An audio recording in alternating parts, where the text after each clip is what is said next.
स्नान करने का मतलब ये है कि आपने ना केवल अपने पाप धो दिए, बल्कि आपने अपनी एक ऐसी इच्छा जो आपने बहुत सालों से पाल रखी थी, उसको पूर्ण किया। उसमें संकल्प भी हो, उस संकल्प के साथ आप जी रहे हों, वो इच्छा पूर्ण हो, तो मैं समझता हूँ वो भी एक तरह से भगवत प्राप्ति की ओर आपका मार्ग प्रशस्त करती है। आपके मंथन का समय है, विचार विमर्श का समय है, आपको अपने को जानने का समय है। उसके वहाँ से 84 की यात्रा है, वो आपको और उच्च आगे करने की यात्रा है। तो 12 का जो पूरा साइकिल है, वो बड़ा इम्पोर्टेंट है।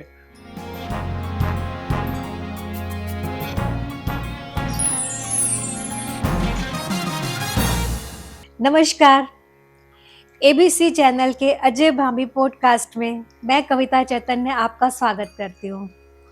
यूं तो ग्रहों राशियों की बात होती रहती है, लेकिन ज्योतिष ग्रहों राशियों तक ही सीमित नहीं है। नक्षत्रों का प्रभाव तो हमारे पूरे विश्व पटल पर देखा जाता है। सामान्यतः योग, करण, तिथि, नक्षत्र के आधार पर ही हमारे जो त्योहार हैं वो निर्धारित होते हैं।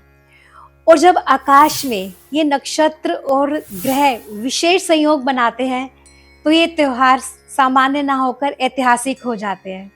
जी हाँ, मैं अभी होने वाले महाकुंभ की बात कर रही हूँ, जो 2025 में प्रयागराज में होने जा रहा है। हमारे साथ डॉक्टर अजय भाभी जुड़े हैं और वो हमें इस महाकुंभ के बारे में विशेष जानकारी देने वाले हैं। आइए उनका स्वागत करते हैं। नमस्कार सर। नमस्कार। महाकुंभ के बारे में हर कोई जानता है, लेकिन अगर वो बहुत गहरे में इसका साइंटिफिक या ज्योतिषीय आधार देखिए, तो जो हमारा शरीर है वो पंच महाभूत का शरीर है जी। और इसी पंच महाभूत से पूरा ब्रह्मांड चलता है। उसमें हमारे शरीर में जो है 72% पानी होता है और 12% उसमें अर्थ होती है, पृथ्वी का तत्व होता है, और 6% उसमें एयर होती है और 4% फायर होती है, और बाकी बचा खुचा आकाश होता है। जी। और यही जो इक्वेशन है, ये इक्वेशन हमें ब्रह्मांड में मिलती है। इसका मतलब हुआ कि हमारे शरीर में जो सबसे ज़्यादा एक्टिव चीज़ है वो वाटर है। और जो भी महाकुंभ होते हैं, 4 महाकुंभ होते हैं, तो उस समय क्या होता है कि यहाँ का जो नदियों का पानी है या खास नदी का पानी है और ख़ास ग्रह नक्षत्रों में, वहाँ पर बृहस्पति की स्थिति बहुत अच्छी होना चाहिए, वहाँ पर सूर्य की स्थिति बहुत अच्छी होना चाहिए, विशेष होना चाहिए, चंद्रमा की स्थिति बहुत होना चाहिए, साथ में अमावस्या हो, पूर्णिमा हो, इन सब का पूरा योगदान है। जब ऐसा कुछ होता है तो जो हमारी नदियाँ हैं और ये जो पवित्र नदियाँ हैं, इन नदियों के जल में एक ख़ास बात होती है, वो हमारे को रिजुविनेट कर देती हैं।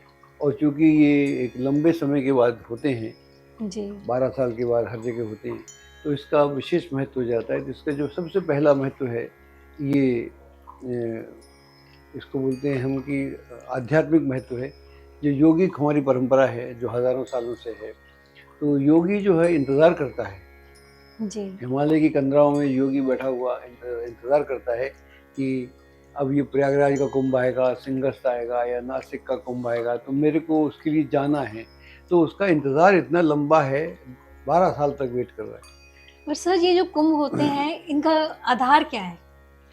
इनका आधार ये है कि जब समुद्र मंथन हुआ, और जी। समुद्र मंथन जब हुआ तो उसके होने के बाद सबसे प्रमुख चीज़ निकली, वो निकला अमृत। अमृत जैसे जी। निकला तो राक्षस जो हैं अमृत को झपट्टा मार के लेके जी। आकाश में उड़ गए। आकाश में उड़ गए और वो आकाश में जब जाने लगे, तो चूँकि ये अमृत प्राइमरीली देवताओं के लिए था, तो देवताओं ने उनका पीछा किया। और कथा ऐसी बोलती है कि 12 दिन तक युद्ध चला। अब देवताओं के 12 दिन का अर्थ ये होता है कि हमारे 12 साल। अच्छा। हाँ, ये ख़ास बात है। देवताओं के 12 दिन यानी हमारे 12 साल। तो पृथ्वी पे जो लोग हैं उनके हिसाब से 12 वर्ष युद्ध चला। जी। वैसे देवताओं और राक्षसों के बीच में 12 वर्ष युद्ध हुआ। वहाँ जी। क्या होता था कि वो जो कलश को लेकर या उस कुंभ को लेकर देवता राक्षस लोग ऊपर आकाश में मंडरा रहे थे, जा रहे थे। जी। तो दिन में तो देवता लोग भारी पड़ जाते थे क्योंकि दिन में उनके ऊपर असर ज़्यादा होता है। और रात्रि में जितने राक्षस थे, राक्षस चूँकि राक्षस प्रवृत्ति होती है, राक्षस असुर बलि, शक्ति प्रबल हो जाती हाँ, है असुर रात शक्ति में। प्रबल हो जाती है जी। तो रात्रि में। तो उनके इस पूरे दौर में जो उसको लेकर गहमा-गहमी हुई, झपट्टा मारना शुरू हुआ। जी। तो 4 जगह पर ये कुंभ की बूँदें गिरी, अमृत की बूँदें, कुंभ से अमृत की बूँदें गिरी। और जी। ये जो हुआ, ये नासिक में हुआ। तो नासिक में कुंभ होता है 12 साल के बाद। और फिर ये सिंहस्थ हुआ वहाँ पर उज्जैन में, उसके बाद में हरिद्वार में, और फिर ये जो प्रयागराज महाकुंभ में। प्रयागराज में। तो ये 4 जगह यहाँ पर ये हुआ। तो जब ये सब हुआ तब भगवान विष्णु ने सोचा कि ये तो ऐसे मामला सहज नहीं होगा, सुलझेगा नहीं। जी। तो उन्होंने कहा कि देखो, इस तरह से अमृत किसी को मिलेगा नहीं। आप ऐसा करते हैं कि मैं आप लोगों को बराबर अमृत बाँट देता हूँ। तो उन्होंने, देवताओं ने बात तो मानी। उन्होंने कहा तुम्हारा क्या भरोसा है कि तुम ठीक से करोगे? बोले ठीक है। तब उस वक्त उन्होंने विश्व मोहिनी का रूप रखा। अब विश्व मोहिनी का रूप रखा, जो देवता थे वो तो जानते थे, वो तो विश्व मोहिनी में विष्णु को देख रहे हैं, श्रद्धा के साथ, जी। जी। पूरे आदर के साथ, पूजा के साथ।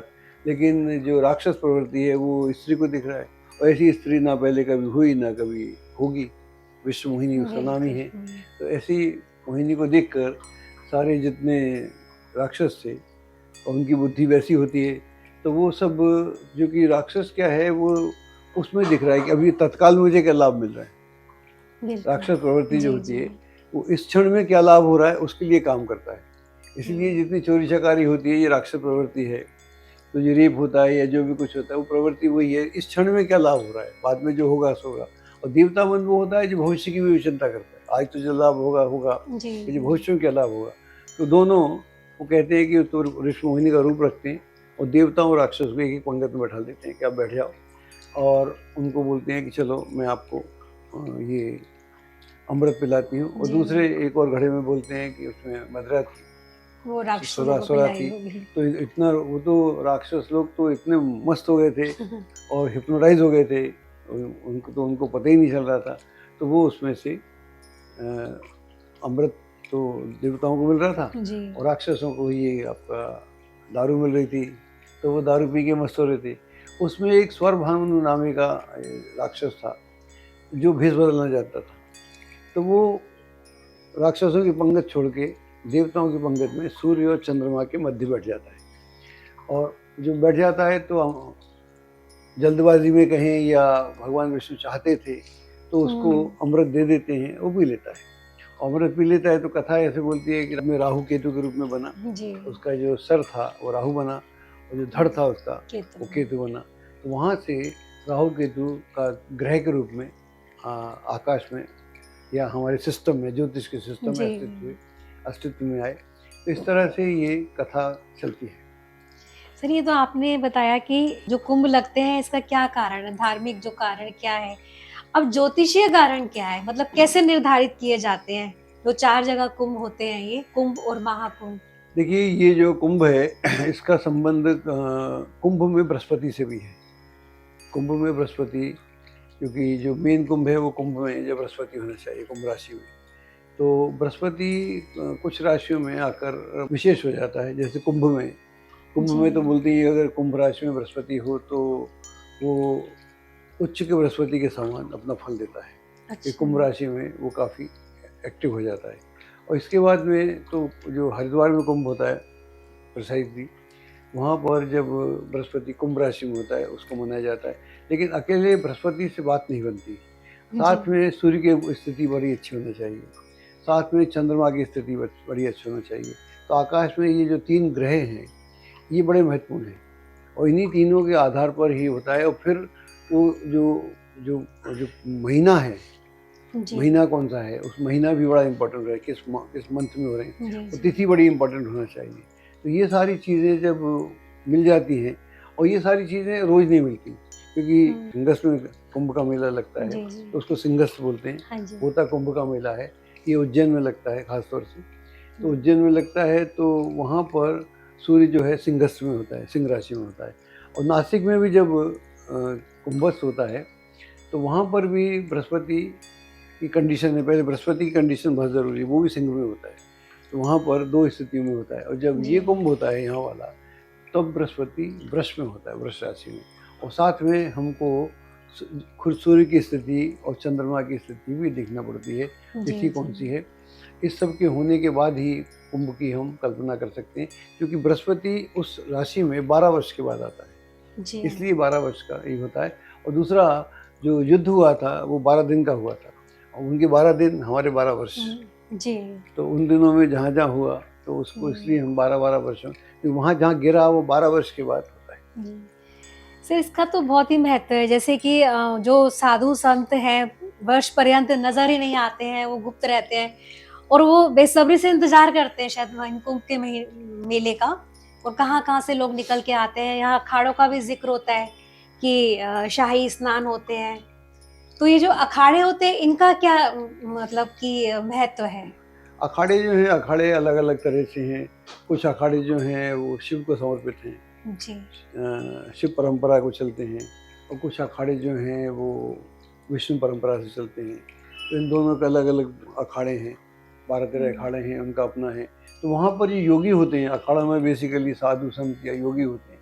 तो योगी इस प्रतीक्षा में रहता है कि मेरे जन्म में रहते हुए मुझे ऐसा मौका मिले कि मैं किसी खास कुंभ में मैं जा सकूं। इसलिए वो सदियों से वहाँ से आते हैं, हज़ारों वर्षों से परंपरा चली आ रही है। वो वहाँ पर वेट करते हैं, क्योंकि गृहस्थ लोग तो अब जाना शुरू हुए, जी हाँ। और ऐसा पहले नहीं था। जो अभी महाकुंभ हो रहा है, ये पिछली बार 144 साल पहले ये 1881 में हुआ था। अच्छा। इतने जी, सालों जी। के बाद हो रहा है। तो वहाँ पर तो हम गुलामी थे, तो ब्रिटिश सरकार ने उसको जी। उसका प्रबंध किया था। तो वहाँ जब लोग गए थे, वो लोग तो कैसे गए थे, देखिए आप साइकिल से जा रहे हैं, साइकिल बहुत दूर फिर नहीं उस ले समय तो जाएगी। साधन ही नहीं थे, साइकिल पता रास्ते नहीं भी थी कि अच्छे नहीं नहीं थी, होते थे। लेकिन घोड़ा था, गाड़ी थी, जी। बैलगाड़ी थी, पैदल था। तो आप अगर इतनी श्रद्धा के साथ कभी जाते हैं, तो साधु वेट कर रहा है, इंतज़ार कर रहा है कि ये जी कुंभ हाँ। कब होगा। और मैंने कुंभ में स्नान नहीं किया तो मेरा जीवन अधूरा हो गया, क्योंकि ये जी त्रिवेणी का जो कुंभ होने वाला है, जहाँ पर जी, 3 जी। नदियाँ मिलती हैं, गंगा, यमुना, सरस्वती। सरस्वती विलुप्त है, अदृश्य है, देखी नहीं जाती, लेकिन संगम तीनों नदियों का है। जी। तो वहाँ पर स्नान करने का मतलब ये है कि आपने ना केवल अपने पाप धो दिए, बल्कि आपने अपनी एक ऐसी इच्छा जो आपने बहुत सालों से पाल रखी थी, उसको पूर्ण किया। जब भी कोई ऐसी अ, आपकी इच्छा जिसमें संकल्प भी हो, उस संकल्प के साथ आप जी रहे हों, वो इच्छा पूर्ण हो, तो मैं समझता हूँ वो भी एक तरह से भगवत प्राप्ति की ओर आपका मार्ग प्रशस्त करती है। सर, काफ़ी पुराणों में भी कुंभ के मेले का ज़िक्र होता है, जो कुंभ पर्व है। तो कौन-कौन से पुराण हैं ऐसे? सब बहुतों में मतलब इसका जो है भागवत में ज़िक्र है, इसका स्कंद पुराण में ज़िक्र है, इसका महाभारत में ज़िक्र है, बहुत सारे पुराणों में इसका ज़िक्र है, और ये पुरानी पुरानी परंपरा है, और जी। ये करीब 10,000 साल से भारत में इसका मनाया जाता है, क्योंकि सूर्य जो समुद्र मंथन हुआ था उससे पहले हुआ था। तो इस पूरे प्रोसेस में तो पहले ये त्योहार है ऋषियों का था, साधुओं का था, संतों का था, जी। लेकिन बाद में सिविलियन लोग, हम सब लोग जाते हैं। और इस बार तो कहते हैं कि 4 करोड़ से ज़्यादा लोग आएंगे अटेंड करने के लिए। कोई सीमा नहीं है, क्योंकि हर आदमी वेट करता है कि अगर मेरे जन्म में मैं एक बार कुंभ कर लूँ, कोई भी कुंभ कर लूँ, तो जी, वहाँ जी। से उसकी मुक्ति का साधन, जो हमारी एक विश्वास है कि अगर कुंभ में स्नान किया, तो ये जो नदियाँ हैं यहाँ पर, जैसे अभी प्रयागराज में हो रहा है, तो वहाँ पर गंगा है, जमुना है। तो गंगा के पानी में इतने खास केमिकल्स होते हैं, इन केमिकल्स के कारण अगर आप उसमें स्नान करें, तो वहाँ पर आपको जो बैक्टीरिया हैं वो नुकसान नहीं करते, वो बैक्टीरियाओं का पानी दमन कर देता है। जी, गंगा जी। का पानी वैसे भी हम घरों में सालों साल रख लेते हैं। तो ये सारी जो स्थितियाँ हैं, तो ये है तो एक ये मन का शुद्ध है। पहले ज़माने में जैसे आज से जब शादियाँ बहुत जल्दी हो जा हो जाती थी, जी। कोई नियम नहीं बने थे, मैं आज़ादी से पहले की बात कर रहा हूँ, तो वहाँ पर लोग 1 साल तक अपने जो भी सोशल फंक्शन थे उनको बंद बंद कर देते। अच्छा। कुंभ जाने के लिए, कुंभ का एरिया है। हम्म, फिर जिस साल में कुंभ है उस साल में शादी विवाह मुंडन संस्कार बाकी संस्कार सारे बंद कर देते थे। और अच्छा। चूँकि लड़कियों की शादी जल्दी होती थी, लड़कों की शादी जल्दी होती थी, तो उसमें इंतज़ार का दिक्कत नहीं थी। मान लो आप शादी करें आए 17 साल में, तो 18 जी हो जी। गए तो ऐसा फ़र्क नहीं पड़ता बहुत ज़्यादा। तो एक ऐसे भी बिल्कुल। व्यवस्था थी, जब पूरा देश ही धार्मिक हो जाता है, पूरा देश धार्मिक हो जाता है, और जो ऋषि मुनि हैं या देवता हैं या योगी लोग हैं, वो आध्यात्मिक हो जाते हैं। तो ये फ़र्क है। तो जी जी। आम आदमी धार्मिक हो जाता है, और योगी परंपरा के जो लोग हैं वो आध्यात्मिक हो जाते हैं। उनके लिए एक बहुत सुखद स्थिति है, जहाँ पर सूर्य के पर्टिकुलर एंगल में है, बृहस्पति अपने एंगल में है, जी। चंद्रमा अपने एंगल में है। तो और वो जो हो रहा है एक खास लैटिट्यूड पे हो रहा है। जो खास अच्छा। लैटिट्यूड पे जो घटना होती है, उस घटना का बड़ा महत्व है। जो ह्यूमन बॉडी जो होती है वो त्रिकोण में चलती है, उसको पिरामिड बोलते हैं। अगर आप कभी ध्यान में बैठें या पालती मार के बैठें या उसमें सिद्धासन में बैठें, तो आपकी जो बॉडी है त्रिकोण नुमा हो जाती है। बिल्कुल। हाँ जी। और नदियों का जहाँ पानी मिलता है वहाँ पर भी ऐसी ही स्थिति है। अच्छा। इसलिए उन दोनों के असर से आपके भीतर का जो भी नेगेटिविटी है वो तत्क्षण खत्म हो जाती है। इसलिए आदमी वेट करता है। फिर जो आपकी आस्था है, जब हम मंदिर में जाते हैं हमारी विशेष आस्था नहीं होती, मंदिर आया हम चले गए। लेकिन इसके लिए हम इतना 12 साल का वेट करते हैं। तो उधर साधु भी कर रहा है, योगी भी कर रहा है, और आम आदमी भी कर रहा है। तो वो जो जी जी। भाव है आपका, भाव आपका गहरा से गहरा होता चला जाता है। तो आप बहुत गहरे मन से जाते हैं वहाँ पर। बिल्कुल। और फिर आपको मालूम है कि ठंड भी है वहाँ पर, ख़ास तौर से हम्म। इन दिनों में वहाँ ठंड भी है, वहाँ भीड़ भी है, और मुश्किल भी है। उसके बाद भी जो आपकी आस्था है इतनी प्रबल है कि आपको कोई भय नहीं लगता, कोई डर नहीं लगता, और अधिकतर लोग भले चंगे लौट भी आते हैं। जी जी। सर, प्रशासन तो बहुत अच्छे वहाँ पे व्यवस्था बना कर रखता है, पर फिर भी इतनी भीड़ है तो कहीं ना कहीं तो दिक्कतें तो होती हैं, और लोग इसको सेट करते हैं और जाते भी हैं। एक्चुअली जो हमारे तीर्थ हैं ना वो सारे थोड़े दिक्कतों वाली हैं। जो जितने जी हमारे तीर्थ हैं, जैसे देवी का तीर्थ हो, जी। वैष्णो देवी हो, या अमरनाथ की यात्रा हो, या और ऐसी यात्रा जितनी भी हैं, वो सारी पहाड़ पर हैं। वो सारी हाँ जी हमारी जो बिल्कुल। देवियाँ हैं उनके अधिकतर, कामाख्या हो, ये सब हो, जी जी। केदारनाथ हो, पहाड़ पर हैं। जो पहाड़ पर जाते हैं तो अब तो आदमी हेलीकॉप्टर से उड़ के चला जाता हाँ है, जी। उसका मतलब अलग हो गया। लेकिन पहले अलग था उसका मतलब। पहले उसका मतलब ये था कि जब पहाड़ पे आप चढ़ेंगे 5 किलोमीटर, 2 किलोमीटर, 3 किलोमीटर, तो जब आप साँस लेंगे तो आपकी साँस हम्म। यहाँ से आएगी, पूरी साँस आएगी। तो आपकी साँस नाभि से आती है, तो आपका नाभि का जी। चक्र ऑन हो जाता है। तो ये पूरा पहाड़ों का ही पूरा पहाड़ों के ऊपर था कि आपके जो चक्र वैसे ऑन नहीं होते, आपको साँस लेने एक-एक कदम चलते-चलते आदमी जैसे-जैसे ऊपर चलता जाता है, हाँ। तो उसका इधर जो उससे तो उसके पूरे एक-एक टिश्यू खुल जाता है। जी जी। तो सिर्फ ये नहीं कि आप देवी के दर्शन करके आए, बल्कि आपका पूरा बॉडी की आपकी बॉडी निरोग हो जाती है, आपकी बॉडी स्वस्थ हो जाती है, और आप एकदम तैयार हो जाते हैं। यहाँ जो कुंभ है उसमें क्योंकि वाटर आपकी बॉडी में सबसे ज़्यादा होता है। जी जी। जब वाटर के बिना हम सर्वाइव नहीं करते, तो वाटर जो है, जल जो है, वो सबसे ज़्यादा इम्पोर्टेंट है। कि जी। आपकी बॉडी में 72% पानी है, और 72% पानी ही वातावरण में है, आकाश में है, समुद्र में है, बादलों में छिपा हुआ है। तो जब आप उस पानी के साथ आत्मसात करते हैं, तो आपका पूरा जो पंच महाभूत जिसको हम बोलते हैं, वो भी आपके काफ़ी क्लेंसिंग हो जाती है, साफ़ी हो जाती है। बैलेंस हो जाता है। सर, आपने बताया कि हर जो कुंभ है वो 12 साल बाद आता है, और जो महाकुंभ है वो 144 साल बाद क्यों आता है? इसलिए आता है 144 साल के बाद, क्योंकि जो हर कुंभ है वो 12 साल के बाद आता हाँ है, जी। राइट? जी।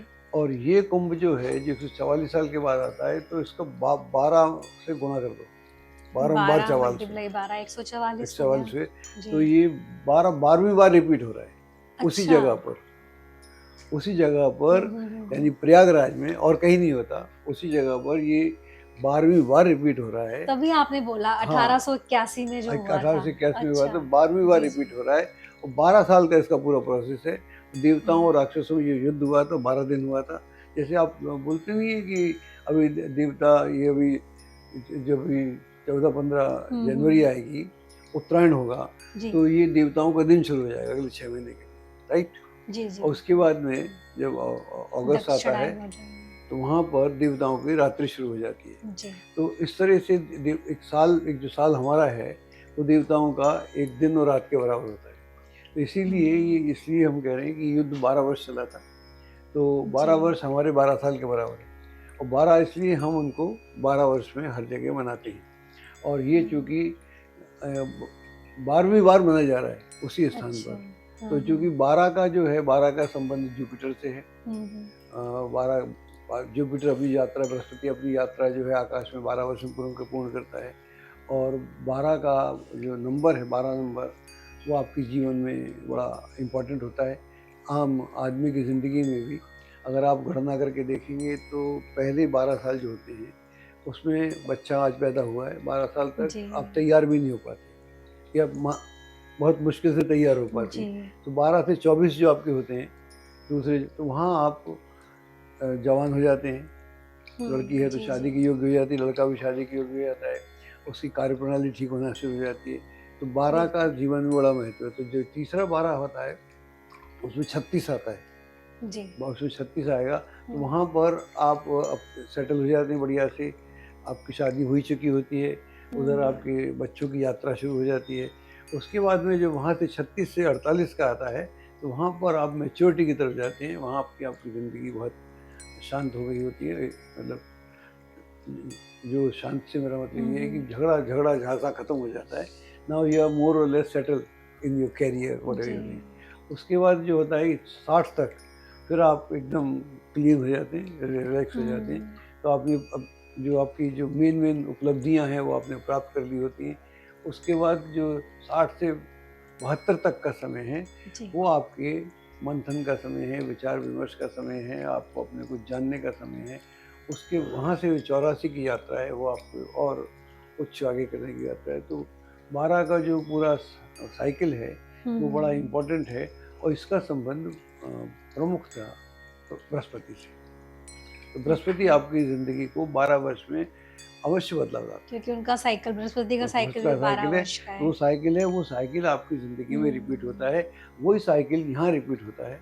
तो हम कुंभ और महाकुंभ मनाते हैं। सर, तो अभी आपने एक बार मैंने सुना था, आप कहते थे कि 12 साल बाद तो घूरे के दिन भी बदल जाते हैं। मैंने तो बोला कि घूरे के दिन बदल जाते हैं, लेकिन किसी विद्वान बच्चे ने मेरे को बताया कि घूरा भी वो फर्टिलाइज़र हो जाता है।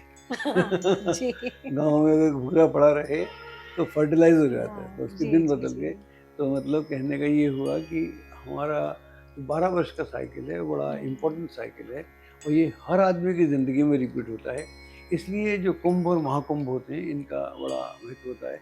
ये जो कुंभ है ये तो त्रिवेणी में है, वहाँ तो बोला ही। जी तो जो भी जा सके उसे अवश्य जाना चाहिए, क्योंकि जीवन में ये मौके बार बार नहीं मिलते। ये कुंभ जो हो रहा है 144 साल के बाद हो रहा है और इसमें स्नान करने का फल ही अलग होता है। और जो भी जिनके लिए संभव हो उन्हें जाना चाहिए। वैसे भी यूपी सरकार ने, भारत सरकार ने बड़ी अच्छी व्यवस्था की हुई है और वहाँ सारी सुख सुविधाएं हैं। और हम तो देखते हैं कि गांव का आदमी आराम से पहुँच जाता है, तो बाकी पढ़े लिखे लोग तो जा ही सकते हैं। ऐसे शुभ समय का अवश्य प्रयोग करना चाहिए। ऐसे ये तो धार्मिक और आध्यात्मिक दोनों हैं। तो अपने मन की शुद्धि के लिए, आत्मा की शुद्धि के लिए और अपने कर्मों की शुद्धि के लिए इस यात्रा को करना आवश्यक है। सर, आपने महाकुंभ के बारे में बहुत अच्छी जानकारियां दी और इस तरह हम समय समय पर आपसे अन्य जानकारियां भी लेते रहेंगे। आपका बहुत बहुत धन्यवाद। धन्यवाद। एस्ट्रोलॉजी की सटीक जानकारी के लिए विश्वविख्यात एस्ट्रोलॉजर अजय भांबी के YouTube चैनल ABC चैनल को सब्सक्राइब, लाइक और शेयर करें। लेटेस्ट अपडेट के लिए बेल के बटन पर जरूर क्लिक करें।